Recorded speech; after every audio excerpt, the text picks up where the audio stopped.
আল্লাহ আমার রব, এই রবি আমার সব।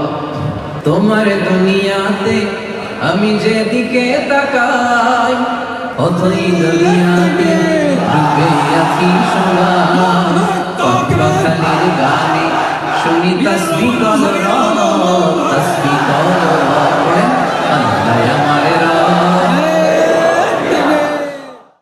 আসসালামু আলাইকুম ওয়া রাহমাতুল্লাহি তাআলা ওয়া বারাকাতুহু। نحمده ونصلي على رسوله الكريم أما بعد فأعوذ بالله من الشيطان الرجيم بسم الله الرحمن الرحيم قل هو الذي أنشأكم وجعل لكم السمع والأبصار والأفئدة قليلا ما تشكرون صدق الله العظيم رب اشرح لي صدري ويسر لي أمري واحلل عقدة من لساني يفقه قولي। এনটিভি দর্শক ফোরাম মালয়েশিয়া আয়োজিত আজকের এই এনটিভি ইফতার প্রোগ্রাম 2024-এ ইন্টারন্যাশনাল ইয়ুথ সেন্টার হল রুমে আপনারা যারা উপস্থিত হয়েছেন আপনাদের সবাইকে জানাচ্ছি আন্তরিক শুভেচ্ছা এবং অভিনন্দন। আহলান ওয়া সাহলান ওয়া মারহাবান বিকুম ফি হাযাল লিকা আত-তাইয়্যিব আল মুবারাক। আমরা শুরুতেই আল্লাহ রাব্বুল ইজ্জাত জালালের দরবারে শুকরিয়া জ্ঞাপন করছি যে আল্লাহ তাআলা আমাদেরকে ইফতারির এই পূর্ব মুহূর্তে চমৎকার এই পরিবেশে কিছু দিনী কথা শুনবার সুযোগ করে দিয়েছেন। আমরা সবাই পড়ছি কালিমাতুশ শুকর আলহামদুলিল্লাহ।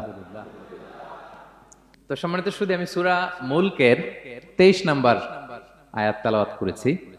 এই 23 নম্বর আয়াতে, এই আয়াতে আল্লাহ তাআলা আমাদেরকে স্পেশাল 3টা ব্লেসিংস দিয়েছেন, 3টা নেয়ামত দিয়ে ধন্য করেছেন।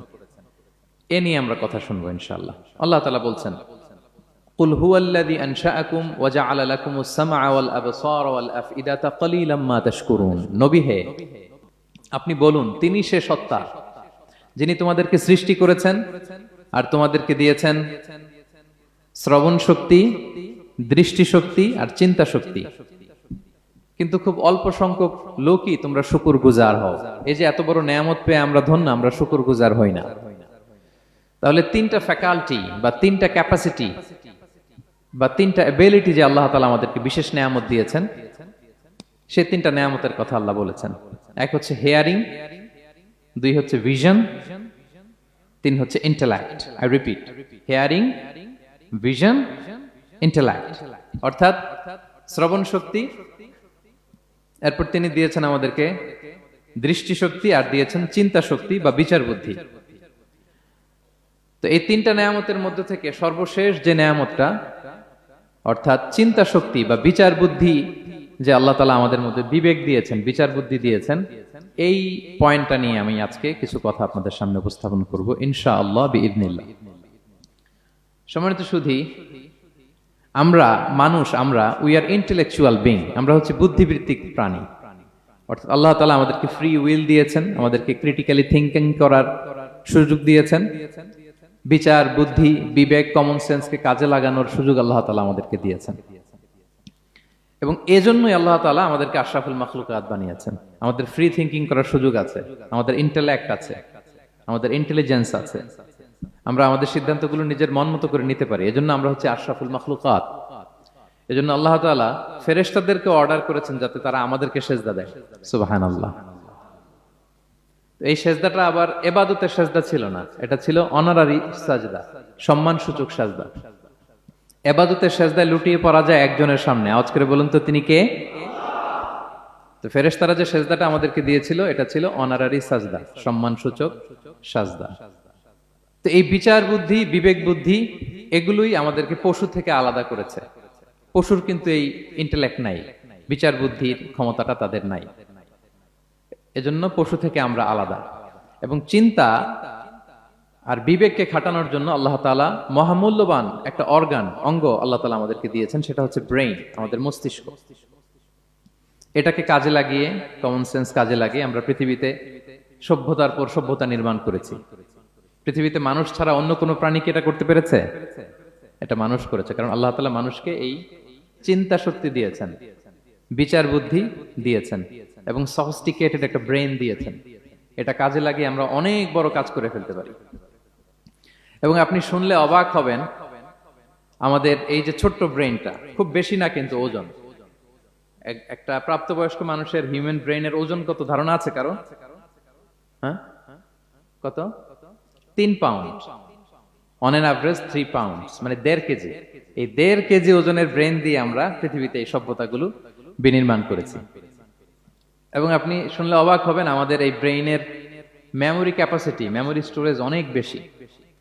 বিজ্ঞানীরা গবেষণা করে ওনারা জানিয়েছেন যে আমাদের হিউম্যান ব্রেইনের মেমোরি হচ্ছে 2.5 পেটাবাইটস।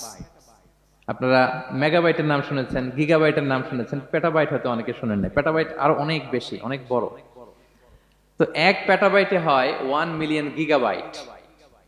আই রিপিট, 1 পেটাবাইটে হয় 10 লক্ষ গিগাবাইট। তার মানে আমার আর আপনার যে হিউম্যান ব্রেইন, এই ব্রেইনের ক্যাপাসিটি হচ্ছে 25 লক্ষ গিগাবাইট। সুবহানাল্লাহ, এত আসতে 25 লাখ গিগাবাইট আমাদের ব্রেইনের মেমোরি বা স্টোরেজ। আচ্ছা বলেন, আপনাদের এই যে আইফোন মোবাইল, এটাতে মেমোরি কত? 256 জিবি ম্যাক্সিমাম, ম্যাক্স 256 জিবি। আচ্ছা গেল। এরপর আমাদের ল্যাপটপ গুলোতে মেমোরি স্টোরেজ কত ম্যাক্সিমাম? সাধারণত 500 জিবি, যারা খুব বেশি নেয় হয়তো 1000 জিবি, 1 টেরাবাইট, তাই না? এই তো। তাহলে আমাদের ল্যাপটপ গুলোর মেমোরি স্টোরেজ হচ্ছে 1000 গিগাবাইট। তাতে সারা দুনিয়াটাই যেন এটার ভিতরে ঢুকিয়ে রাখা যায়, ঠিক কিনা?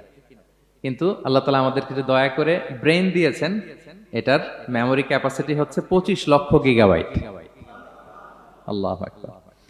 এবং আপনি শুনলে অবাক হবেন, এই ব্রেনের ভিতরে আল্লাহ তাআলা অনেক নিউরন দিয়েছেন, মানে স্নায়ু কোষ, যে নিউরন গুলো ব্রেনের মেসেজ গুলো, ইনফরমেশন গুলোকে ট্রান্সমিট করে। আমাদের ব্রেইনে এই স্নায়ু কোষের সংখ্যা বা নিউরনের সংখ্যা মোর দেন 100 বিলিয়নস, মানে 10,000 কোটিরও বেশি। তো আমরা যত বেশি চিন্তা করি, যত বেশি ব্রেইন খাটাই, আমাদের এই স্নায়ু কোষগুলোর মধ্যে সংযোগায়ন বাড়ে, মানে নিউরন কানেক্টিভিটি বাড়ে। এই ব্যাপারে পৃথিবীতে সবচেয়ে বড় স্পেশালিস্ট হচ্ছে ডক্টর হার্বার্ট বানসন, হার্ভার্ড ইউনিভার্সিটির একজন অ্যাসোসিয়েট প্রফেসর। তো তাকে জিজ্ঞেস করা হয়েছিল মানুষের এই নিউরন কানেক্টিভিটি সর্বোচ্চ কত হতে পারে, একজন মানুষ যত চিন্তা করুক, যত ব্রেন খাটাক, কত হতে পারে। তো সে গবেষণা করে বলেছিল 25-এর ডান দিকে 30টা শূন্য বসালে যত হতে পারে একটা মানুষের মাথার স্নায়ুগুলোর সংযোগায়ন বা নিউরন কানেক্টিভিটি ঠিক তত হতে পারে। 25-এর ডান দিকে কয়টা শূন্য? 30টা। এটা আমি কি দিয়ে বলবো? হ্যাঁ, মিলিয়ন, বিলিয়ন, ট্রিলিয়ন, জিলিয়ন, ফিলিয়ন, অক্ট্রিলিয়ন সব ছাড়িয়ে যাবে। আচ্ছা, সংখ্যাটা কত বড় আমি একটু উদাহরণ দিয়ে বলি। আমরা যে কম্পিউটারের দোকানে গেলে প্রিন্টিং করি না, A4 সাইজের কাগজ আছে না? একটা হিউম্যান ব্রেইনে যত পরিমাণ নিউরন কানেক্টিভিটি হতে পারে, তত পরিমাণ সাদা কাগজ যদি আপনাকে দেয়া হয়, A4 সাইজের সাদা কাগজ দিয়ে যদি বলা হয় যে এটা টেবিলের উপর রাখেন, ইন্টারন্যাশনাল ইয়ুথ সেন্টারের এই টেবিলের উপর এই কাগজগুলো রাখেন, আপনি কাগজগুলো রাখতে শুরু করবেন। কাগজের স্তূপ উঁচু হতে হতে হতে হতে এই টাওয়ার ছাড়িয়ে, আকাশ ছাড়িয়ে, বাতাস ছাড়িয়ে, মহাকাশ স্টেশন ছাড়িয়ে, নাসার বিজ্ঞানীদের নাগালে আসা প্রথম আকাশের যত দূর বিজ্ঞান যেতে পেরেছে, এই যে জেমস ওয়েব টেলিস্কোপ 34 কোটি বছর আগের ছবি, স্থির চিত্র আমাদেরকে পাঠিয়েছে, যত দূর মানুষের নাগালে এসেছে, কাগজের স্তূপ এরকম উঁচু হতেই থাকবে, তারপরেও অনেক কাগজ আপনার হাতে থেকে যাবে। তার মানে কি পরিমাণে নিউরন কানেক্টিভিটি আমাদের ব্রেনে সম্ভব। তো এখন দ্য কোশ্চেন রাইজেস, প্রশ্ন হচ্ছে আমরা আমাদের ব্রেনকে ওইভাবে খাটাই কিনা, ব্রেনটাকে কাজে লাগাই কিনা। আমাদের যে অভাবনীয় চিন্তা শক্তি, আনলিমিটেড চিন্তা শক্তি দিয়ে যে আল্লাহ তাআলা আমাদেরকে সৃষ্টি করেছেন, এটার কতটুকু আমরা ব্যবহার করি, আমাদের এই সফিস্টিকেটেড যে ব্রেইন আল্লাহ দিয়েছেন, এটা ব্যবহার করি কিনা, দিস ইজ দ্য কোশ্চেন। তো সম্মানিত শুধু আল কোরআন আল কারিমের পরতে পরতে আল্লাহ তাআলা আমাদেরকে মাথা খাটাতে বলেছেন, আমাদের চিন্তার দিগন্তকে প্রসারিত করতে বলেছেন, কিন্তু আমরা মাথা খাটাতে চাই না। আমরা যেন চিন্তাশীল হয়ে উঠি, আমরা যেন ব্রেইন খাটাই। অনেক আয়াত আপনি পাবেন, দুই একটি আয়াত আপনাদের সামনে আমি উপস্থাপন করবে আজকের আলোচনার ইতি টানবো ইনশাআল্লাহ বিইজনিল্লাহ। আমরা যেন মাথা খাটাই, আমরা যেন চিন্তা করি, এটা বোঝাতে যে আল্লাহ তাআলা বেসিক্যালি কোরআনে 4টা শব্দ ব্যবহার করেছেন। 4টা, একটু ক্লাসের মতো মনে করেন, তাহলে মনে থাকবে, কিছু শিখে গেলাম। প্রথম শব্দ হচ্ছে আন-নাযার, আন-নাযার। 2 নম্বর হচ্ছে আল-আক, 3 নম্বর হচ্ছে আত-তাফাক্কুর, 4 নম্বর হচ্ছে আত-তাদাব্বুর। আই রিপিট, আবার বলি, আন-নাযার, আল-আক, আত-তাফাক্কুর, আত-তাদাব্বুর। আন-নাযার, আল-আক, আত-তাফাক্কুর, আত-তাদাব্বুর। বলতে পারবেন 4টা? 1 নম্বরে কি?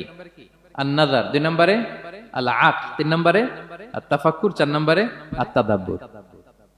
এই 4টা শব্দ নিয়ে সংক্ষিপ্ত কিছু আলোকপাত করবো ইনশাআল্লাহ বিইজনিল্লাহ। আন-নাযার শব্দটা আপনাদের পরিচিত, একটু ভেঙে বললে বুঝতে পারবেন। আমরা বলি না এই যে নজর দিস না, এই যে নজর লাগবে, বলি না নজর, নজর দেয়া।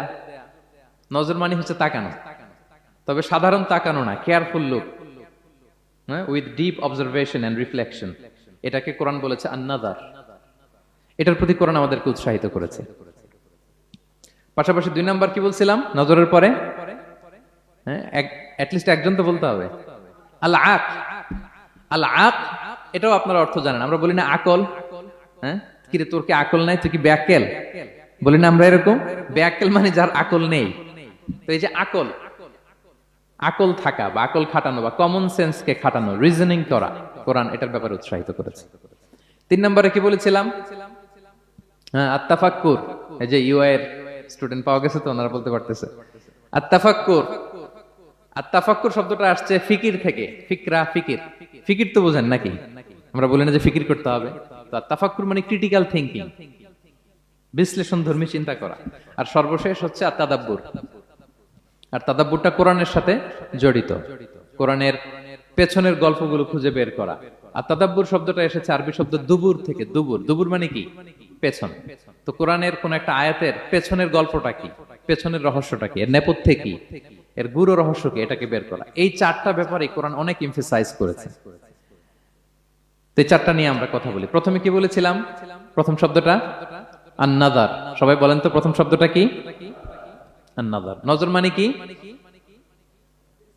দৃষ্টি দেয়া, স্বাভাবিক দৃষ্টি না, গভীর দৃষ্টি, সুগভীর দৃষ্টি।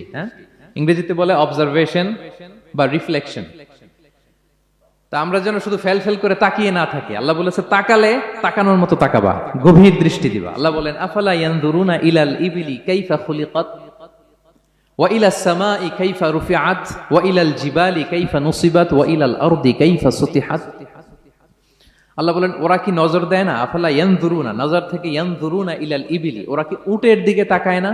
Don't they see to the camels how masterfully they were created. তারা কি উটের দিকে তাকায় না, কিভাবে উটকে সৃষ্টি করেছি? তারা কি আকাশের দিকে তাকায় না, খুঁটিবিহীন বিশাল আকাশকে কেমন করে বানালাম? তারা কি পাহাড়ের দিকে তাকায় না, কিভাবে পাহাড়কে ফার্মলি সেট করা হলো পৃথিবীর সাথে? তারা কি জমিনের দিকে তাকায় না, কিভাবে জমিনটাকে বিস্তীর্ণ করে দেয়া হয়েছে? তো এই 4টা কথা আল্লাহ বললেন। রাসূল সাল্লাল্লাহু আলাইহি ওয়াসাল্লাম যখন মক্কার কুরাইশদেরকে তাওহীদ, রিসালাত, আখিরাতের দাওয়াত দিচ্ছিল, তারা এই দাওয়াতকে প্রত্যাখ্যান করলো, তারা মানছে না। তো তখন আল্লাহ তাআলা এই আয়াত নাজিল করে বললেন আফালা ইয়ানজুরুনা ইলাল ইবিলি কাইফা খুলিকাত। মক্কার কুরাইশরা কি উটের দিকে তাকায় না? উটকে কিভাবে আমি তৈরি করলাম এটা একটু দেখতে পারে না ওরা? আরে উটের দিকে তাকালেই তো ওরা উটের মালিক আমি আল্লাহরে খুঁজে পাবে। কারণ কুরাইশরা ছিল কোরআনের প্রাইমারি অডিয়েন্স, যদিও কোরআন সবার জন্য এসেছে। তো আল্লাহ বললেন আফালা ইয়ানজুরুনা ইলাল ইবিলি কাইফা খুলিকাত। ওরা কি উটের দিকে তাকায় না? উট দেখার জন্য তো ওদের চিড়িয়াখানায় যাওয়া লাগবে না, অথবা মক্কার কুরাইশদের চায়নাতেও যাওয়া লাগবে না, কারণ উট তো ওদের গৃহপালিত প্রাণী, ঠিক কি না? ঘরে ঘরে আরব দেশে উট আছে না নাই? আছে। তো উটের দিকে তাকায় না। সম্মানিত শুধু উটের কথা আল্লাহ কেন বললেন? কুরাইশদেরকে উটের কথা বললেন এজন্য, উট হচ্ছে এমন আজীব একটা প্রাণী যেটা প্রাণী বিজ্ঞানীদেরকে হয়রান করে দিয়েছে। আল্লাহু আকবার। আপনি অবাক হবেন উটের যে ফিচার আল্লাহ তাআলা দিয়েছেন। মক্কার লোকেরা উটের গোশত খাইতো, উটের দুধ খাইতো, উটের চামড়া দিয়ে দ্য ফাইনেস্ট লেদার, দামি লেদার তারা বানাতো।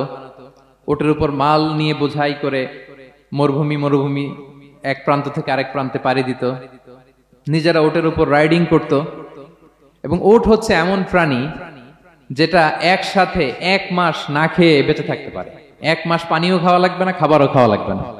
সুবহানাল্লাহ পড়বেন না? এট এ টাইমে একটা উট, প্রাপ্তবয়স্ক একটা উট একসাথে 200 লিটার পানি খেয়ে ফেলতে পারে। এবং উটের পেটের ভিতরে একটা স্পেশাল ওয়াটার চেম্বার আছে, ওই চেম্বারে রেখে দেয়, খেয়ে ওইটারে পাঠায় দেয় না ওদের কিডনিতে। 200 লিটার পানি একবারে খেয়ে স্পেশাল চেম্বারে রেখে দেয়, যখন লাগবে ওইখান থেকে নিয়ে নিয়ে বেঁচে থাকে।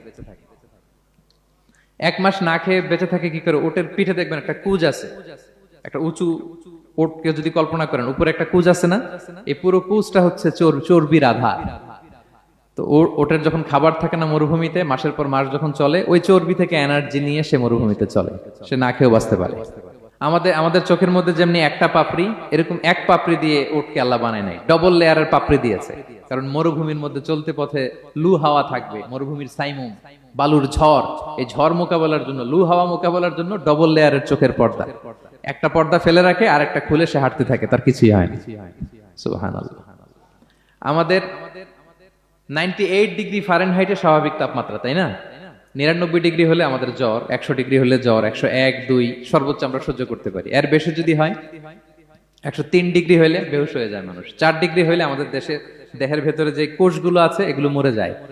কিন্তু একটা উট মরুভূমির তাপমাত্রায় প্রতিদিন 104 ডিগ্রি 5 ডিগ্রি তাপমাত্রা সহ্য করে খুব স্বাভাবিক উট চলতে পারে, তার কিছুই হয় না। এবং মরুভূমির মধ্যে যে ক্যাকটাস আছে, গুলমলতা, বড় বড় কাঁটা জাতীয় গাছ, যেই কাঁটা পৃথিবীর কোনো প্রাণী খেতে পারবে না, কিন্তু একটা উট অনায়াসে খেয়ে ফেলতে পারে। উটের জিহ্বাকে এবং পাকস্থলীকে আল্লাহ এমন স্পেশালি মেড করেছেন, যত কাঁটা দিবেন খেয়ে সাবার ওর কিছুই হয় না। সুবহানাল্লাহি বিহামদিহি। আল্লাহ বলে, আফালা ইয়ানজুরুনা ইলাল ইবিলি কাইফা খুলিকাত, ওরা কি উটের দিকে তাকায় না? আরে উটকে নিয়ে গবেষণা করলেই তো উটের মালিককে খুঁজে পায় তারা। এরপর বললেন, ওয়া ইলাস সামাই কাইফা রুফিআত, ওরা কি আকাশের দিকে তাকায় না, কিভাবে খুঁটি ছাড়া আকাশকে আমি বানিয়েছি। আপনারা যখন বিমানে চড়েন তখন কি শুধু ভিডিও করতে থাকেন নাকি? মেঘের ভিডিও, আকাশের ভিডিও, তখন তাকাবেন আকাশের দিকে। সুবহানাল্লাহ, কিভাবে আল্লাহ আকাশকে তৈরি করেছেন। ওয়ালাকাদ যায়্যানা সামা আদ-দুনিয়া বিজিনাতিনিল কাওয়াকিব, আল্লাহ বলেন এই প্রথম আকাশটাকে আমি তারা দিয়ে সুশোভিত করেছি, বিশাল বিশাল তারা। এই যে আমরা সূর্য দেখি, এটা একটা তারা, পৃথিবীর চেয়ে 13 লক্ষ গুণ বড় এই সূর্য। কত গুণ বড় বলে ফেললাম হুট করে মুখ দিয়ে, কিন্তু কল্পনা করতে পারতেছি। তার মানে 13 লক্ষটা পৃথিবী সূর্যের মধ্যে রাখার জায়গা আছে। তাই বলে মনে করেন না যে সূর্য অনেক বড় সাইজের তারা, ন। সূর্য এই মহাশূন্যের খুব ছোট্ট সাইজের একটা তারা। সূর্যের চেয়ে লক্ষ কোটি গুণ তারা আছে। যে সূর্য পৃথিবীর চেয়ে 13 লক্ষ গুণ বড়, ওই সূর্যের চেয়ে কোটি গুণ বড় তারা আছে। এরকম লক্ষ কোটি কোটি তারা নিয়ে আমাদের গ্যালাক্সি মিল্কি ওয়ে, এরকম কোটি কোটি গ্যালাক্সি আছে। সুবহানাল্লাহ, কোটি কোটি গ্যালাক্সি নিয়ে আমাদের এই প্রথম আকাশের মহাশূন্য। তার মানে পুরো প্রথম আকাশটাকে যদি একটা মানচিত্র দেয়া হয়, ওইখানে মাইক্রোস্কোপ দিয়ে পৃথিবীকে খুঁজে পাওয়া যাবে না। আই রিপিট, পুরো প্রথম আকাশটাকে যদি একটা বড় মানচিত্র বানানো হয়, আমরা যে পৃথিবীতে আছি, মাইক্রোস্কোপ দিয়েও এটাকে খুঁজে পাওয়া যাবে না। এই বিশাল প্রথম আকাশের মহাশূন্য যখন শেষ, এরপরে হচ্ছে প্রথম আকাশের লেয়ার, তারপরে হচ্ছে দ্বিতীয় আকাশের মহাশূন্য, তারপরে দ্বিতীয় আকাশের লেয়ার। বিষ্ণু ইসলাম বলেন, দ্বিতীয় আকাশের তুলনায় প্রথম আকাশটা কত ছোট শোনো। সাহারা মরুভূমির মধ্যে যদি তোমার হাতের আংটি ছুঁড়ে ফেলে দাও, পুরো মরুভূমির তুলনায় তোমার হাতের আংটি যত ছোট, আল্লাহর দ্বিতীয় আসমানের তুলনায় প্রথম আসমানটা ঠিক তত ছোট। আবার তৃতীয় আসমানের তুলনায় দ্বিতীয় আসমানটা ঠিক ওই রকম। আবার চতুর্থ আসমানের তুলনায় তৃতীয় আসমানটা ওই রকম। এইভাবে 7 আসমান। এরপরে আল্লাহর কুরসি, মাউদাউল কাদামাইন, যেখানে আল্লাহ তার কুদরতি পা রাখেন। তো 7 আসমানটা যত বড়, পুরো সাহারা মরুভূমির মধ্যে আংটি ফেলে দিলে মরুভূমির তুলনায় আংটি যত ছোট, আল্লাহর কুরসির তুলনায় পুরো 7 আসমানটা ঠিক তত ছোট। কল্পনা করা যায়? এজন্য আল্লাহ বলেছেন, আফালা ইয়ানজুরুনা ইলাল ইবিলি কাইফা খুলিকাত, একটু উট নিয়ে চিন্তা করতে পারো না? আকাশটা নিয়ে একটু ভাবতে পারো না? ওয়া ইলাল জিবালি কাইফা নুসিবাত, একটু পাহাড়ের দিকে তাকিয়ে একটু অবজারভেশন করা যায় না, রিফ্লেকশন। ও মক্কার লোকেরা, পাহাড় দেখার জন্য তো তোমাদের অন্য দেশে যাওয়া লাগবে না, তোমরা তো সারাউন্ডেড বাই মাউন্টেন্স, চারদিকে শুধু পাহাড়, পাহাড় আর পাহাড়। এই পৃথিবীর ভেতরে 7টা টেকটনিক প্লেট আছে। এই 7 tectonic plates creates the mountain range on earth. পৃথিবীর মধ্যে মাউন্টেন এভাবেই হয়েছে। বিগ ব্যাং এর মহাবিস্ফোরণের পরে এই প্লেটগুলো যখন কোলাপস করলো, মাঝখানের জায়গা উঁচু হয়ে গেল, দ্যাট ইজ মাউন্টেন। এটাই মাউন্টেন। আমেরিকার আলাস্কা একটা জায়গা আছে, পৃথিবীর সবচেয়ে বড় মাউন্টেন রেঞ্জ। এটা লম্বায় প্রায় 2000 কিলোমিটার লম্বা একটা পাহাড়। ইউরোপের সবচেয়ে বড় পাহাড় হচ্ছে আল্পস পর্বতমালা, ওটা লম্বায় 1200 কিলোমিটার। কল্পনা করতে পারেন, একটা পাহাড় 1200 কিলোমিটার লম্বা। আর সবচেয়ে উঁচু যে পর্বত শৃঙ্গ মাউন্ট এভারেস্ট 29,035 ফিট। আর মিটার দিয়ে চিন্তা করলে 8,850 মিটার। আল্লাহ এই পাহাড়কে কোরআনে বলেছেন পেরেকের সাথে তুলনা দিয়েছেন। আল্লাহ তাআলা বলেছেন ওয়াজআলনাল জিবালা আওতাদা, আমি এই পাহাড়গুলোকে আলস পর্বতমালা, আলাস্কা পর্বতমালা, মাউন্ট এভারেস্ট এগুলোকে পেরেকের মতো বানিয়েছি। কিসের মতো?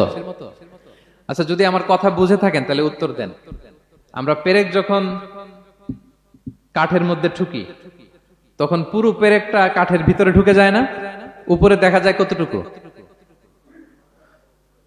হাতুড়ি দিয়ে একটা পেরেক যখন আমি একটা কাঠের ভিতরে ঠুকে দিলাম, এরপরে কি পুরা পেরেকটা দেখা যায়? আর কতটুকু দেখা যায়? সামান্য মাথাটা। তো পুরা পেরেক গেল কই? ভিতরে। তা আল্লাহ পাহাড়গুলোকে পেরেকের সাথে তুলনা করেছেন। তার মানে পাহাড় যতটুকু আপনি দেখেন এটা পাহাড়ের মাথা, এর পুরো অংশটা মাটির ভিতরে।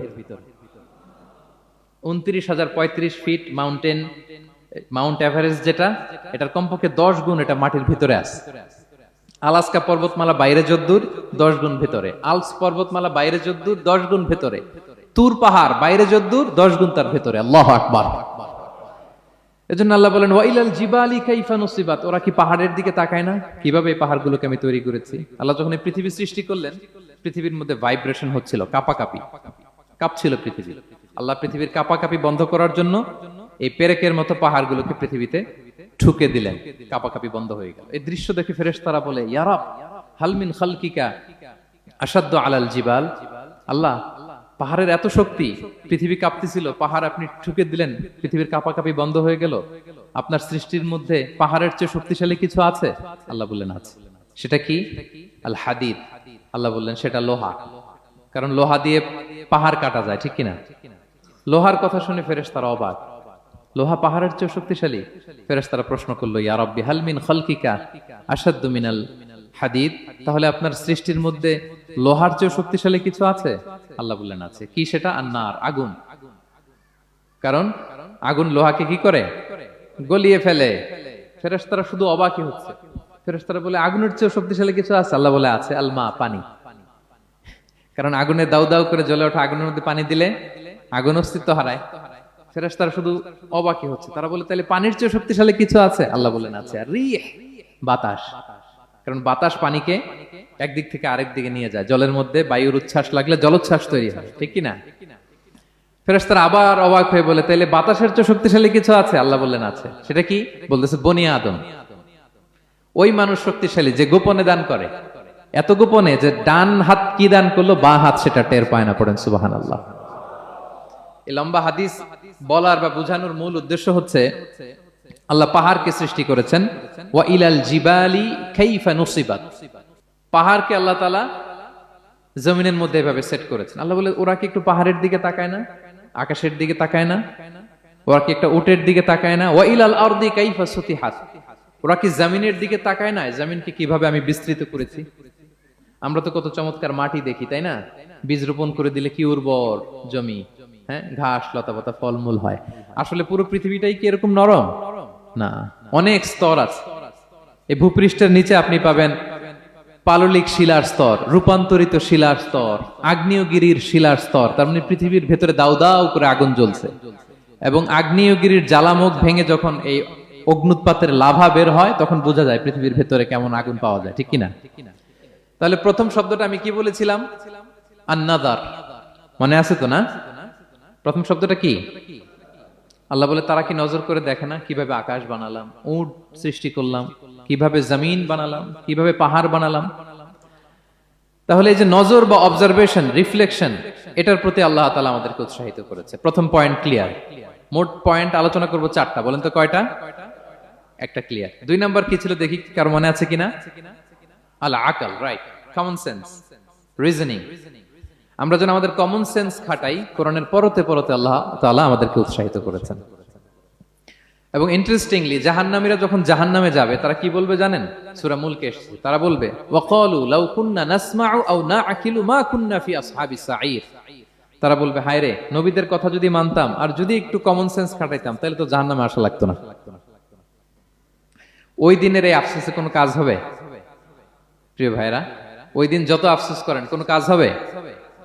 তাহলে জাহান্নামীরাও আফসোস করবে হায় রে, একটু যদি আকল খাটাইতাম তাইলে আজকে আর জাহান্নামের আগুনে পোড়া লাগে না। নবীদের কথা যদি শুনতাম আর যদি আকল খাটাতাম, কি খাটাতাম? তাইলে আজকের এই কঠিন অবস্থা আমাদের পড়া লাগতো না। কোরআনের বিভিন্ন আয়াত আল্লাহ তাআলা আমাদেরকে বলেছেন আফালা তাআকিলুন, তোমরা কি আকল খাটাবা না? এই যে দামি কমন সেন্স দিলাম, একটু বুদ্ধি কি খাটাবা না, আকল খাটাবা না তোমরা?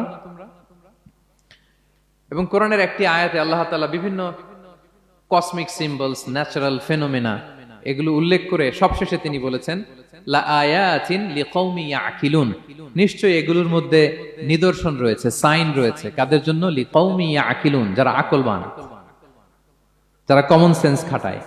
এই আয়াতে আল্লাহ কি কি বলেছেন দীর্ঘ আলোচনা, আমি খুব সংক্ষেপে বলছি। আল্লাহ তাআলা বলছেন ইন্না ফি খালকিস সামাওয়াতি ওয়াল আরদি ওয়া ইখতিলাফিল লাইলি ওয়ান নাহারি ওয়াল ফুলকিল্লাতি তাজরি ফিল বাহরি বিমা ইয়ানফাউন নাস وما أنزل الله من السماء من ماء فأحيا به الأرض بعد موتها وبث فيها من كل دابة وتصريف الرياح والسحاب المسخر بين السماء والأرض لآيات لقوم يعقلون।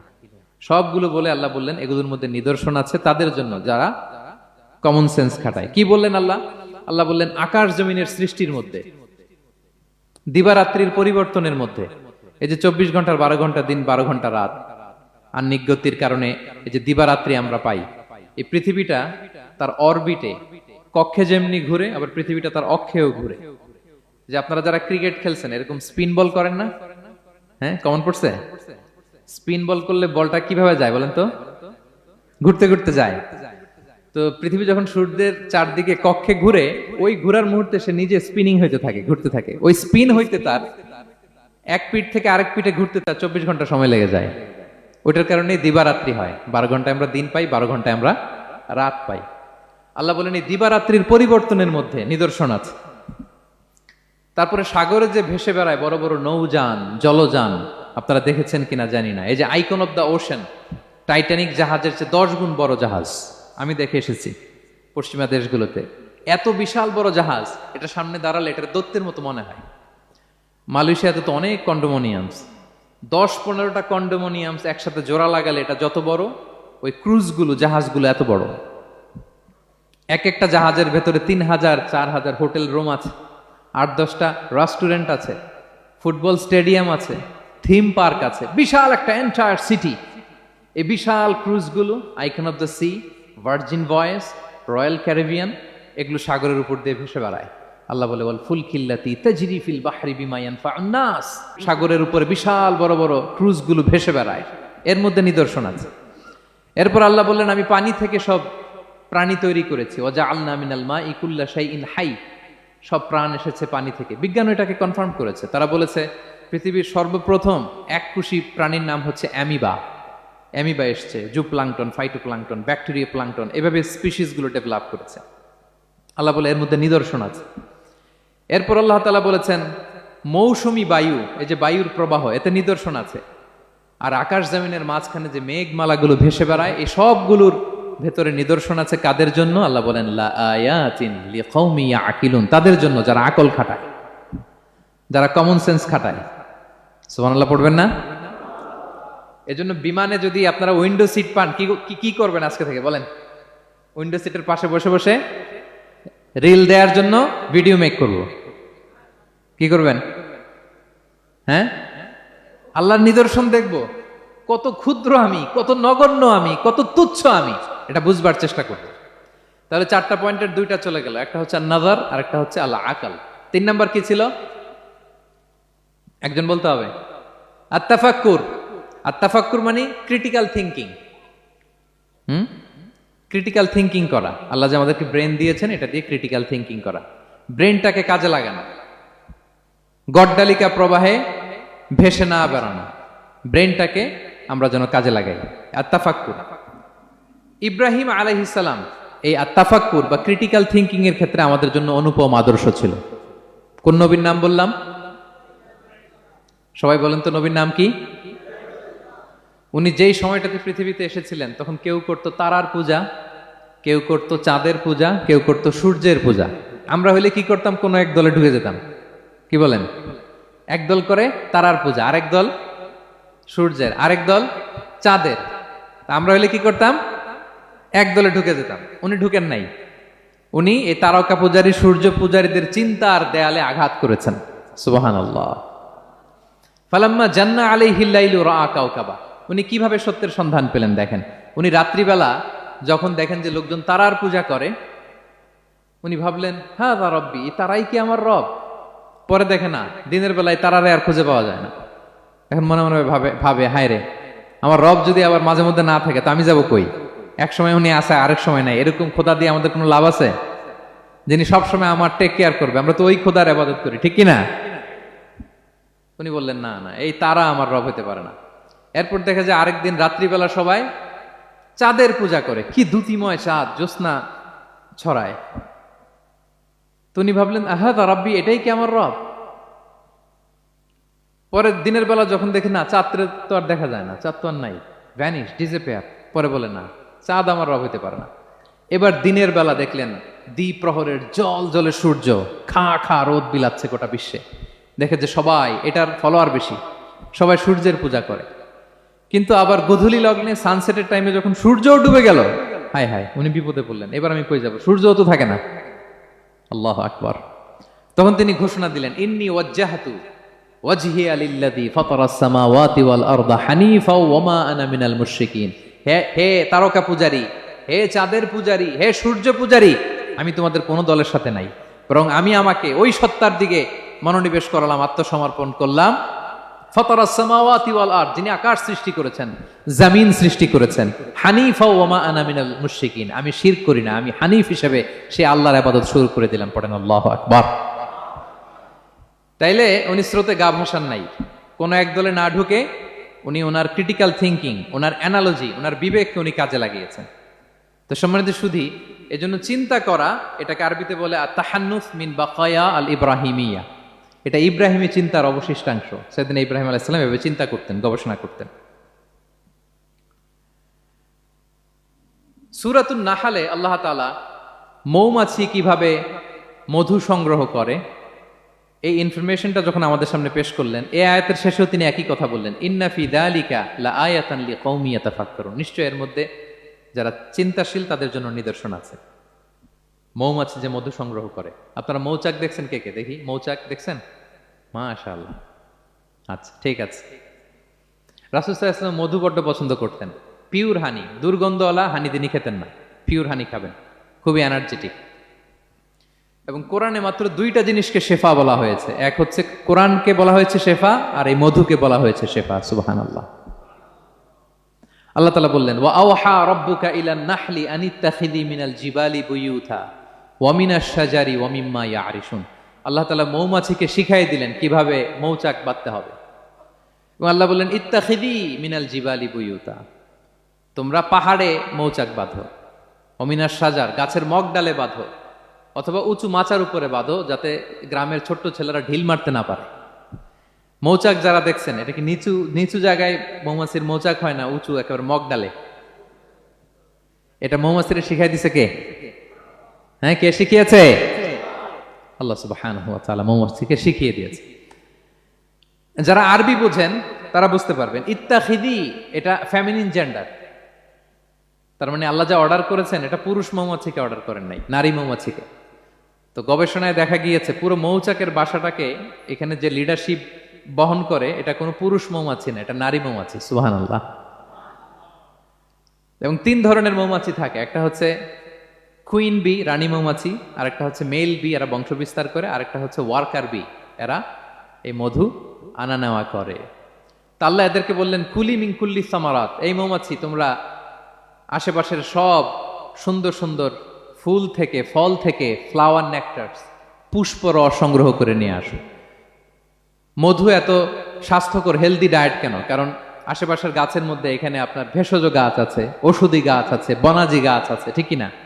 তো মৌমাছিগুলো সেখান থেকে ফ্লাওয়ার নেকটারস, পুষ্প রস সংগ্রহ করে আবার চলে আসে।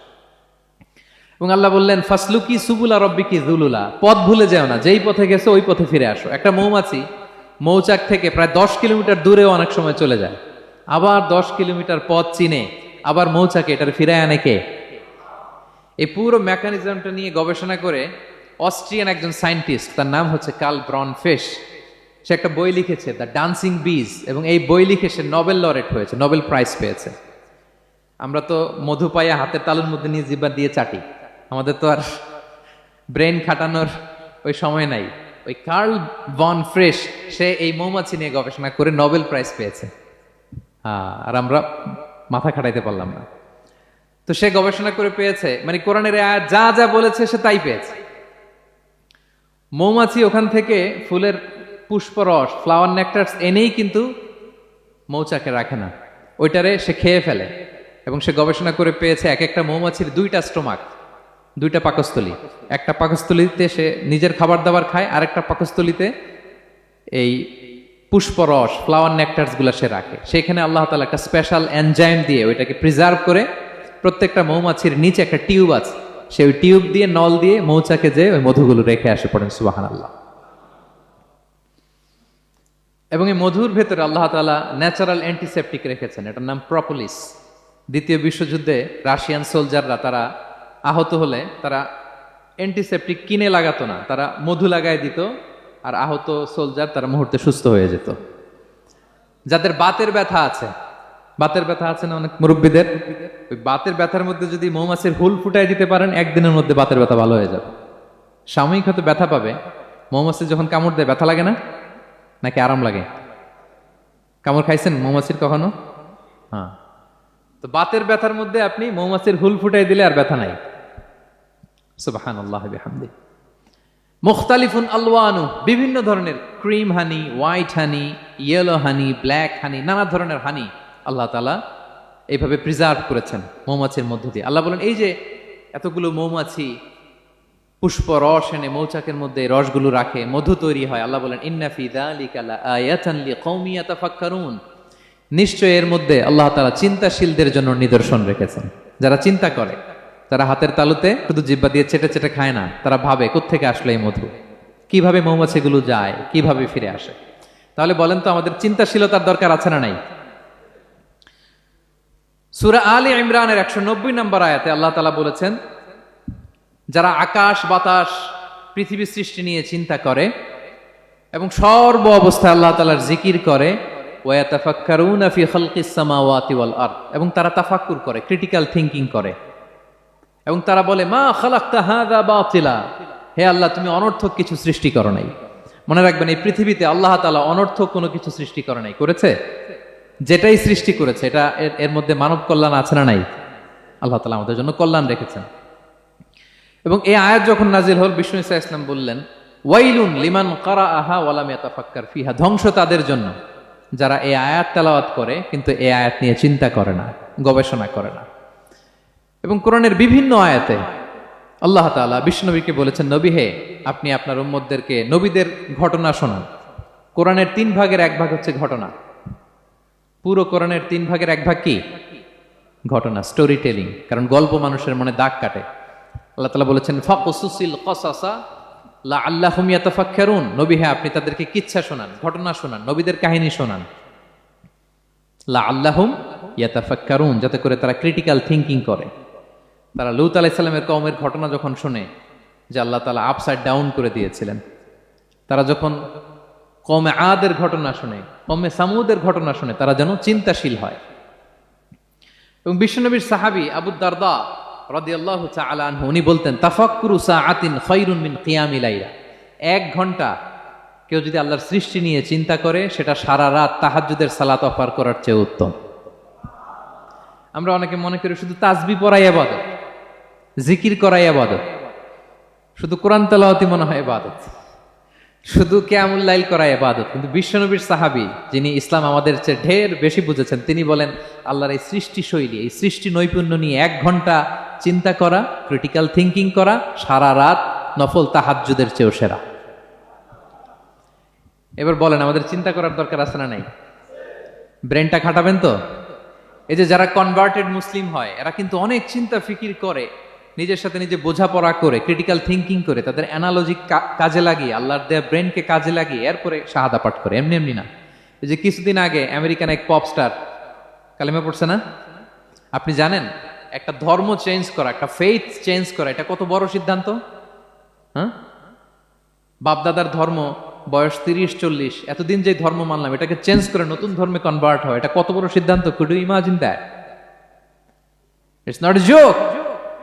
নিজের সাথে নিজের অনেক বোঝাপড়া করতে হয়, তারাই ক্রিটিক্যাল থিঙ্কিং করে। এবং বিষ্ণু ঈসা ইসলাম উনি নবী হওয়ার আগেও এই চিন্তার আবাদত করতেন। তিনি হেরা গুহায় চলে যেতেন, কাবা থেকে 6 কিলোমিটার উত্তরে, 634 মিটার উঁচু, যা বলে নূরের উপরে একটা কেইভ আছে, গুহা, এটার নাম হচ্ছে গারে হেরা। ওখানে বসে বসে তিনি এই চিন্তা করতেন। তার মানে নবী হওয়ার আগে বিশ্বনবীর আবাদত ছিল চিন্তার আবাদত। নবী হিসেবে অ্যাসাইন্ড হওয়ার আগে বিশ্বনবীর আবাদত কি ছিল বলেন তো? নামাজ পড়া, কোরআন তেলাওয়াত করা। কোরআন তো নাজিলই হয় নাই, কোরআন তেলাওয়াত করবে কেমনে? তখন 6 মাস বসে বসে উনি ওখানে কি করেছেন বলেন? ধ্যানমগ্ন করেছেন, ধ্যানমগ্ন ছিলেন, তিনি চিন্তা করতেন। ওইটাই ছিল ওনার আধ্যাত্মিক শিক্ষায়তন। ওই নির্জন গুহার মধ্যে তো উনি যখন চিন্তায় মগ্ন ছিলেন, আল্লাহর সৃষ্টি শৈলী নিয়ে চিন্তা করতেন, ঠিক ওই মুহূর্তে, অন্তিম মুহূর্তে, ওই মাহেন্দ্রক্ষণে নাজিল হয়েছে ইকরা বিসমি রাব্বিকাল্লাযী খালাক, read in the name of your lord who has created. পড়ো তোমার প্রভুর নামে যিনি তোমাকে সৃষ্টি করেছেন, শিক্ষা দিয়েছেন। তাহলে সম্মানিত সুধী, ইসলামের সূচনা হয়েছিল, এটা বলা যায় ফাইনালি যে ইসলামের সূচনা হয়েছিল এই চিন্তার আবাদতের মধ্য দিয়ে। তো আমরা যেন চিন্তা করি। তাহলে 4টা পয়েন্টের 3টা আমরা ক্লিয়ার করে ফেললাম। আর তাফাক্কুর, ক্রিটিক্যাল থিঙ্কিংও শেষ। 4 নম্বর কি বলেছিলাম? হ্যাঁ বলো তো? আর তাদাব্বুর। আর তাদাব্বুর মানে পন্ডারিং অন দ্য কোরআন, কোরআনকে গবেষণা করে পড়া, কোরআনের আয়াতের অন্তর্নিহিত মর্মার্থ, গূঢ় রহস্য উদ্ঘাটনের চেষ্টা করা। আল্লাহ বলেন আফালা ইয়াতাদাব্বারুনাল কোরআন আম আলা কুলুবিন আকফালুহা। ওরা কি কোরআন নিয়ে একটু চিন্তা গবেষণা করবে না, নাকি ওদের অন্তরে জং ধরা তালা পড়ে গিয়েছে? তাহলে আমরা যে গড়গড় করে তেলাওয়াত করি, আল্লাহ শুধু এই তেলাওয়াত করতে বলেননি। হ্যাঁ, তেলাওয়াত করলে প্রতি অক্ষরে 10 নাকি, ঠিক আছে, কিন্তু আল্লাহ বলেছেন ওরা কি কোরআন নিয়ে চিন্তা গবেষণা করবে না? আফালা ইয়াতাদাব্বারুনাল কোরআন। কোরআন তো এসেছে গোটা বিশ্বকে কাঁপিয়ে দিতে, হিস্ট্রিকে বদলে দিতে কোরআন এসেছে। মা আনজালনা আলাইকাল কোরআন লিতাশকা। নবী হে, হতভাগা জাতি হিসেবে পৃথিবীতে থেকে যাবেন, এজন্য কোরআন পাঠাই নাই। এটা পৃথিবীর পুরো হিস্ট্রিকে চেঞ্জ করে দিবে। তাদাব্বুরুল কোরআন। আর তাদাব্বুর শব্দটা এসেছে দুবুর থেকে। দুবুর মানে পেছন। আল্লাহ বলেছেন প্রতিটা আয়াত পড়ার সময় এর পেছনের নেপথ্যের গল্পটা কি, এটাকে খুঁজে বের করো। আপনি যত বড় মুফাসসির হন, কোরআনের আয়াত আপনি যত পড়বেন, প্রতিদিন নিত্য নতুন নতুন নতুন তথ্য আপনি পাবেন।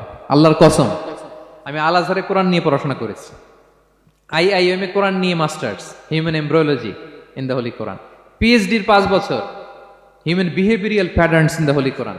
এখনো তো তাফসির করে যাই, প্রতিদিন কোরআন স্টাডি করি। একটা আয়াত যত পড়ি, প্রত্যেক স্টাডিতে নতুন নতুন ইনফরমেশন আমার মাথায় চলে আসে। শুধু আমার মাথা না, পৃথিবীর যত বড় মুফাসসির হোক তিনি, যত পড়বে কোরআন, যত রিভাইজ করবে, যত রিসার্চ করবে, প্রত্যেক রিভিশনে সে নতুন নতুন তথ্য পাবে। এজন্য আল্লাহ বলেন আফালা ইয়াতাদাব্বারুনাল কোরআন। ওরা কি কোরআন নিয়ে একটু চিন্তা গবেষণা করবে না, নাকি ওদের অন্তরে তালা, জং ধরা তালা লেগেছে? তো সম্মানিত সুধী, আসুন এই কোরআন নাজিলের মাসে আমাদের জং ধরা তালাটাকে আনলক করার জন্য আমরা কোরআনকে with vast concentration, with deep analysis and critical thinking নিয়ে যেন পড়ি। প্রতিটা আয়াত পড়ার সময় এর পেছনের গল্পটা কি, কোন প্রেক্ষাপটে নাজিল হলো, বর্তমান সময়ের সাথে কিভাবে এটাকে অ্যাটাচ করা যায়, এটার অন্তর্নিহিত গূঢ় রহস্যটা কি, এই গূঢ় রহস্য উদ্ঘাটনের কথা, কোরআন নিয়ে গবেষণার কথা এবং চিন্তার কথা বারবার কোরআন আমাদেরকে বলেছে। আমাদের এই চিন্তাকে জাগানোর জন্য এই কোরআন বারবার আমাদের কাছে আহ্বান করেছে।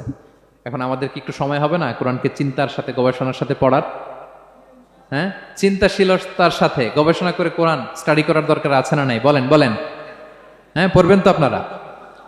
যারাই চিন্তা করবে, চিন্তাশীল হবে, কমন সেন্সকে খাটাবে, তারাই পৃথিবীর হিস্ট্রি পাল্টে দিবে। এই যে বিমান দিয়ে যে আমরা চড়ি, 2 ভাই আবিষ্কার করছে, Wilbur Wright, Orville Wright, Wright ভ্রাতৃদ্বয়। বলেন তো এই অরভিল রাইটের চোখ ছিল কয়টা? 3টা না? হ্যাঁ, উইলবার রাইটসের হাত ছিল কয়টা? আমার হাত কয়টা? আপনার হাত কয়টা? তো ওরা পারলে আমরা পারবো না কেন? কারণ এই চিন্তার আবাদত থেকে আমরা দূরে সরে গিয়েছে। আমাদের মধ্যে রিজনিং নাই, আমাদের মধ্যে লজিক্যাল আন্ডারস্ট্যান্ডিং নাই, আমাদের মধ্যে ক্রিটিক্যাল থিঙ্কিং নাই, আমাদের মধ্যে পন্ডারিং অন দ্য কোরআনিক ভার্সেস নাই। আল্লাহ তাআলা আমাদের যে বিবেক, চিন্তা শক্তি দিয়েছেন, এটাকে আমরা কাজে লাগাই না, এজন্য আমরা পিছিয়ে পড়েছি। সম্মানিত শুধু কোরআন বারবার আমাদের এই চিন্তা শক্তিকে জাগানোর জন্য আহ্বান করেছে। কোরআনের আয়াতের পরতে পরতে কোরআন আমাদেরকে বলেছে আমরা যেন চিন্তাশীল হই। এই যে সফিস্টিকেটেড ব্রেইন আল্লাহ তাআলা দয়া করে আমাদেরকে দান করেছে, আমরা যেন এই ব্রেইনটাকে কাজে লাগাই, আমরা যেন আমাদের বিবেকটাকে কাজে লাগাই, আমরা যেন আমাদের কমন সেন্সকে কাজে লাগাই, তাহলে আমাদের সোনালী অতীত আবার আমরা ফিরে পাবো। তাহলে আজকের এই আলোচনা থেকে ফাইনাল কথা হচ্ছে যে আমাদেরকে চিন্তা করতে হবে, যে কোনো জিনিসকে কোশ্চেন করতে হবে, প্রশ্ন করতে হবে, কেন, কিভাবে, ও পারলে আমি কেন পারবো না। কোরআনের আয়াত পড়ার সময় বারবার চিন্তা করবেন, সব দায় দায়িত্ব আমাদের উপর ঠেলে দিয়েন না। কোরআন নিয়ে শুধু আমরাই গবেষণা করবো আর ওয়াজ শোনাবো, এটা not only my sole responsibility, আপনাদেরও দায়িত্ব আছে, প্রত্যেকের দায়িত্ব। যত কোরআন পড়বেন আপনার অন্তরের তালা খুলে দিবে কে? আল্লাহ তাআলা আমাদেরকে চিন্তাশীল হওয়ার তৌফিক দান করুক। আমাদের এই সফিস্টিকেটেড ব্রেনকে যেন আমরা কাজে লাগাতে পারি, আমাদের কমন সেন্সকে যেন আমরা কাজে লাগাতে পারি, আমাদের রিজনিংকে যেন আমরা কাজে লাগাতে পারি। ইব্রাহিম আলাইহিস সালামের মতো গদ বাঁধা গড্ডালিকা প্রবাহে গা ভাসিয়ে না দিয়ে আমরা যেন প্রশ্ন করতে পারি, আমরা যেন বিবেককে কাজে লাগাই। আল্লাহ তাআলা আমাদের সবাইকে কথাগুলো বোঝার ও আমল করার তৌফিক দান করুক। হাযা মা ইনদি ওয়াল ইলমু ইনদাল্লাহ আলাইহি তাওয়াক্কালতু ওয়া ইলাইহি উনীব। ওয়াসসালামু আলাইকুম ওয়া রাহমাতুল্লাহি তাআলা ওয়া বারাকাতুহু।